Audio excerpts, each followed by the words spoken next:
ჩემი პირველი კითხვა შეეხება საქართველოს მოქალაქეებისთვის სავიზო რეჟიმის გამარტივების საკითხს, რომლის შესახებაც განცხადება ცოტა ხნის წინ გაკეთდა. მინდა გკითხოთ, რაში მდგომარეობს ამ გამარტივების არსი, რატომ მოხდა ეს მაინცა და მაინც ახლა და ეს ცვლილება რეალურად როდის შევა ძალაში?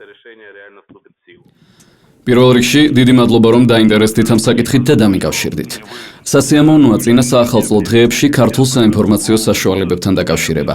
მით უმეტეს, რომ ეს მიმავალი 2015 წელი რუსეთ-საქართველოს ორმხრივი ურთიერთობების თვალსაზრისით და მთლიანობაშიც საკმაოდ კონსტრუქციულად წარიმართა.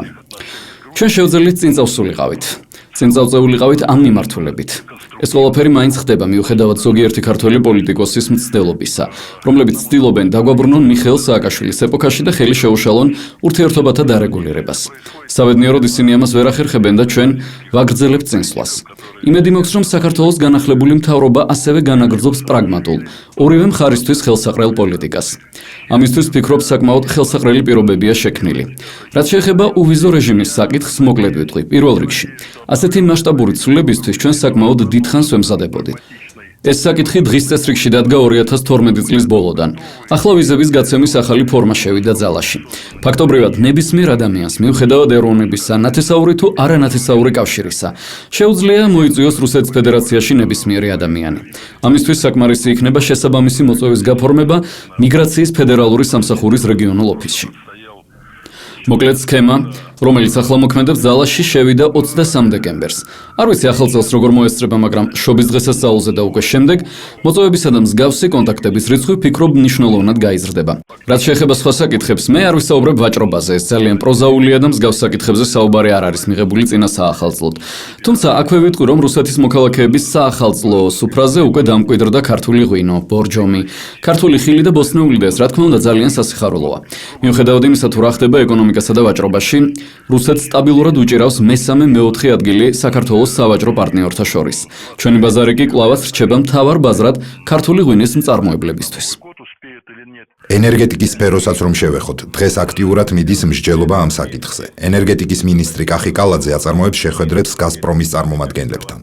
თუ გაქვთ ინფორმაცია, იგეგმება თუ არა თანამშრომლობის გაფართოება მომავალში? დიახ, მე არ ვისაუბრებ კონკრეტულ ციფრებზე, მე ვიცი ამ კონტაქტების შესახებ და ვიცი, რომ არის ორმხრივი ინტერესი, რომ საკითხი გადაწყდეს ორივე ქვეყნის სასარგებლოდ. ასე რომ დაველოდოთ შედეგებს და ვფიქრობ, ეს ყველასთვის მისაღები იქნება. მოგებული დარჩება როგორც საქართველოს, ასევე ჩვენი ქვეყნის მოქალაქეები. ენერგეტიკა ისეთი თემაა, რომელსაც თავისი ნიუანსები აქვს და მოდით ეს თემა დავუთმოთ პროფესიონალებს, ვიდრე ისინი ბოლომდე შეისწავლიან საკითხებს და ხელს მოაწერენ შესაბამის დოკუმენტებს. რაც შეეხება რეგულარულ ავიარეისებს საქართველოსა და რუსეთს შორის, ასევე საავტომობილო გადაზიდვებს, აქაც ასევე გვაქვს საკმაოდ კონკრეტული შედეგები, მიუხედავად კრიზისული მოვლენებისა, მგზავრთა რიცხვი ფაქტობრივად ორჯერ გაიზარდა. ეს არის პირდაპირი შედეგი იმ პოზიტიური ცვლილებებისა, რომელსაც ადგილი აქვს ბოლო წლებში. შეიძლება ვიზების გაუქმების თემას ისევ დაუბრუნდეთ? რამდენადაც ამ საკითხს ახლა ყველგან აქტიურად განიხილავენ. საინტერესოა, რამე მოთხოვნები ხომ არ არის საქართველოს წინაშე წამოყენებული? ჩვენ არავითარი მოთხოვნები არ წამოგვიყენებია საქართველოსთვის. ჩვენ მივიჩნევთ, რომ სავიზო რეჟიმის გაუქმების ეტაპობრივი მოძრაობა უკვე ტემპს იკრებს. გასაგებია, რომ ურთიერთობების სამომავლოდ განვითარების უმნიშვნელოვანეს პირობას დიპლომატიური ურთიერთობების აღდგენა წარმოადგენს. მოსკოვს ეს ურთიერთობები არ გაუწყვეტია, მათი გაწყვეტის მიზეზებიც ყველას კარგად გვახსოვს, როდესაც მიხეილ სააკაშვილმა გადადგა ეს ნაბიჯი, რაც ფრიად სამწუხაროა ჩვენი ქვეყნებისა და ხალხისთვის. მაგრამ ჩვენ აღდგენის გზით მივდივართ და როგორც ჩვენმა პრეზიდენტმა თქვა, თანასწორობის საფუძველზე სრულიად შესაძლებელია სავიზო რეჟიმის გაუქმება, თუმცა აქამდე უნდა მივიდეთ. ჩვენ ახლა ამ გზას ვადგავართ, ვმუშაობთ ამ საკითხზე და ვიმედოვნებთ, რომ ოდესმე ეს რეალობად იქცევა. როდესაც ამ გზაზე ვსაუბრობთ, თუნდაც დიპლომატიურ ურთიერთობებზე, ვხვდებით გადამკვეთ მომენტს, რომელიც აფხაზეთისა და სამხრეთ ოსეთის ტერიტორიებზე გადის. თქვენ სწორედ ამ ფორმატში მუშაობთ ბატონ აბაშიძესთან ერთად და მაინტერესებს, გაქვთ თუ არა რაიმე წინსვლა ამ საკითხის გადაწყვეტასთან დაკავშირებით? არის თუ არა ტენდენციები შეთანხმებისკენ? მოდით თავიდანვე შევთანხმდეთ, რომ მე და ბატონი აბაშიძე შეხვედრებზე უშუალოდ რუსეთსა და საქართველოს შორის არსებულ ურთიერთობებზე ვსაუბრობთ. რაც შეეხება რეგიონში უსაფრთხოებასა და საქართველოს, სამხრეთ ოსეთისა და აფხაზეთის ურთიერთობებს, ეს სრულიად სხვა ფორმატში განსახილველი საკითხებია, რომელზეც ჟენევის დისკუსიების დროს მსჯელობენ, სადაც მონაწილეობენ როგორც საქართველოს, ასევე ცხინვალისა და სოხუმის წარმომადგენლები. ცხადია რუსეთისა და ამერიკის წარმომადგენლები და ასევე ევროკავშირისა და გაეროს წევრებიც. მნიშვნელოვანია, რომ ეს შეხვედრები კვარტალში ერთხელ ეწყობა. ერთმანეთის პირისპირ ხდება ხალხი და განიხილავს პრობლემებს, რომლებიც სამივე დედაქალაქშია.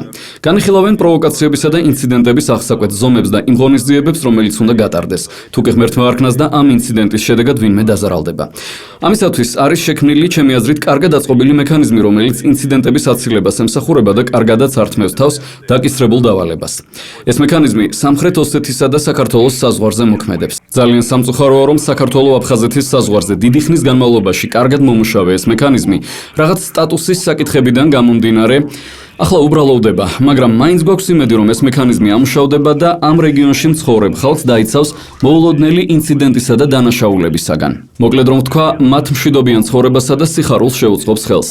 მაგრამ წინსვლის მთავარი საშუალება მაინც საქართველოსა და აფხაზეთს, საქართველოსა და სამხრეთ ოსეთს შორის პირდაპირ ურთიერთობების აღდგენაა.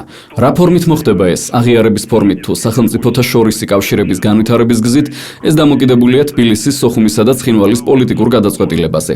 ჩვენ მომხრევართ ამ პროცესების განვითარების ხელშეწყობისა, მონაწილეობთ ჟენევის მოლაპარაკებებში და გვინდა რომ ეს ურთიერთობები ადრე თუ გვიან თანასწორობის საფუძველზე და ძალის არ გამოყენებით აღდგეს და ამგვარად დაუბრუნდეთ ნორმალურ მდგომარეობას. მოდით დავაზუსტოთ. უვიზო რეჟიმის აღდგენა პირდაპირ არის დაკავშირებული დიპლომატიური ურთიერთობების დაბრუნებასთან. ასეა? არა. არანაირად. ჩვენ არანაირად არ ვუკავშირებთ ვიზების ლიბერალიზაციის საკითხს საქართველოს მოქალაქეებისთვის იმ მდგომარეობას, რომელშიც ახლა იმყოფება საქართველო, აფხაზეთი და სამხრეთი ოსეთი. სულ სხვადასხვა ბლოკებია. სავიზო რეჟიმი არსებობს რუსეთსა და საქართველოს სახელმწიფოებს შორის და სწორედ ამ სიბრტყეზე განვიხილავთ მე და ზურაბ აბაშიძე საკითხებს. ყველაფერი გასაგებია. გმადლობთ. მე ბოლო კითხვა მაქვს, სანამ დაგემშვიდობებოდეთ. არის თუ არა ამ ფორმატში მეტნაკლებად მნიშვნელოვანი თემები, მნიშვნელოვანი შედეგები, თუნდაც ურთიერთობების გაუმჯობესების თვალსაზრისით 2016 წლისათვის, რისი დასახელებაც უკვე შეგიძლიათ ახლა. ყველა კარს არ გავხსნი. საქმე ისაა, რომ ეს ცოცხალი პროცესია და მე და ზურაბ აბაშიძეს მთელი რიგი საკითხები გვაქვს უკვე განხილული, რომლებზეც წლის განმავლობაში მუშაობდით. ძალიან კარგია, რომ ვიზების ლიბერალიზაციის საკითხს მივადექით. რაც დარწმუნებული ვარ, უხარიათ როგორც მოსკოვში, რუსეთის სხვა ქალაქებში, ასევე თბილისში, ქუთაისში და საქართველოს სხვა ქალაქებსა და სოფლებში. მაგრამ ამას გარდა, ჩვენ დაგვრჩა 2-3 ჩანაფიქრი სხვა სფეროებშიც, რომლებმაც ჩვენს ხალხს სიხარული და კმაყოფილება უნდა მოუტანოს. ამ საკითხებზე განვაგრძობთ მუშაობას. ჯერ ვერ გაამხელთ ხომ ამ საკითხებს? ჯერ არ ვახსენებ, რადგან გარკვეულ მოლოდინებს გააჩენს და თავიდან ჯერ შედეგებს უნდა მივაღწიოთ და მერე ერთად აღვნიშნოთ მიღწეული. გმადლობთ. გმადლობთ მეც და დამდეგ ახალ წელს გილოცავთ, გისურვებთ უღრუბლო ზეცას.